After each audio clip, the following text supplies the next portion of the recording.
Thank you, bos. Kalau awak teruskan macam ni, tak mustahil. Cuma bila dah naik pangkat tu, kerja akan bertambah. Are you ready for that? Okey je. Oh, lupa pula. Fast track. Ni Adam, saya dengar awak tengah kumpul duit nak kahwin, betul? Ya. Bagus. Saya suka staf saya yang tengah kumpul duit nak kahwin. Maknanya, mereka sanggup buat apa saja.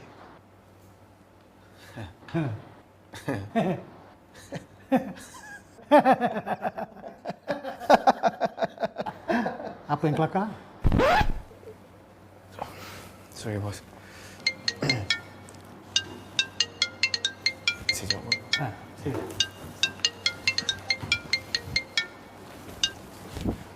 Hello? You stay kat office? Dekat office lah. Dah fikir habis-habis ke ni? I dah fikir masa-masa, you tak payah nak tanya I lagi dah. Tak adalah, I cuma nak make sure kan aja. My decision is final. Tak boleh buat ni macam main pondok-pondok. Seriuslah sikit. Siapa kata kami tak serius, Mak? Kami cuba dah usaha. Tapi tak boleh. Takkanlah sebab hal kecil-kecil dah buat keputusan macam ni. Macam mana you boleh kata ni benda kecil? Ni benda besar. Ya, okey. Sorry lah. Habis sekarang ni nak buat apa? Kami ingat dah tiba masanya kami nak.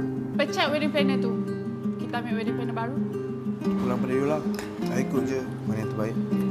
Okay, good. So let's move on to next agenda. Cincin. Bila? Kamu berdua nak bagi tahu dengan Adam.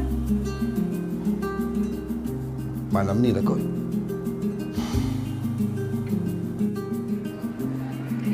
So next week, hari Rabu pukul 2 suku kita pergi cari cincin tau. Jangan lupa ambil half day.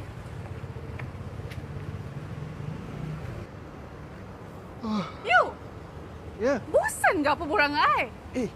Tak, bukan. Bukan sayang. Lately ni penat sikit lah sebab stay back kat office. Sorry. Biasalah tu, naik pangkat kan? Ah. Don't worry, berbaloi. Dah jom.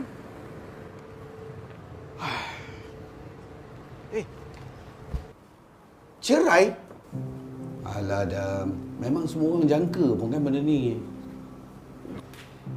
Kita semua tak kita semua apa ni Adam tak tahu apa pun. Tengok selama ni semua okey je.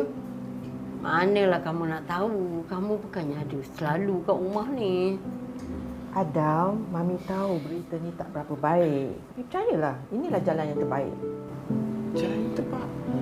Mami, ayah apa ni? Kenapa nak bercerai? Dah tua-tua ni. Taklah masuk Adam. Mami dengan ayah dah lama sangat kahwin tau. Okey, cuba bagi tahu dengan Adam apa yang ayah dengan Mami dapat dalam perceraian ni.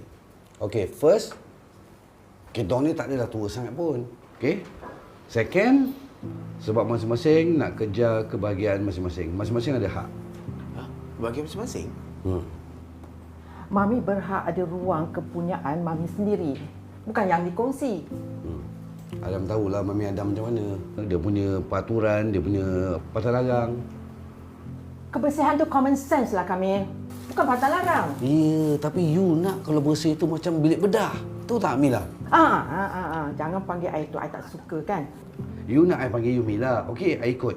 Tapi untuk I, you tak hormat pun I punya kerjaya, tak hormat pun I punya kamera, I punya hobi. Sebab hobi you tu mahal. Mengambilkan duit je, bukan ada hasil pun. Okeylah, memang tak ada hasil sebab you tak support.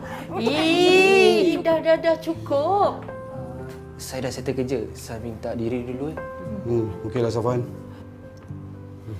Anyway, Mami nak bagi tahu Adam yang Mami nak jual rumah ni. Apa pula? Habis Adam macam mana?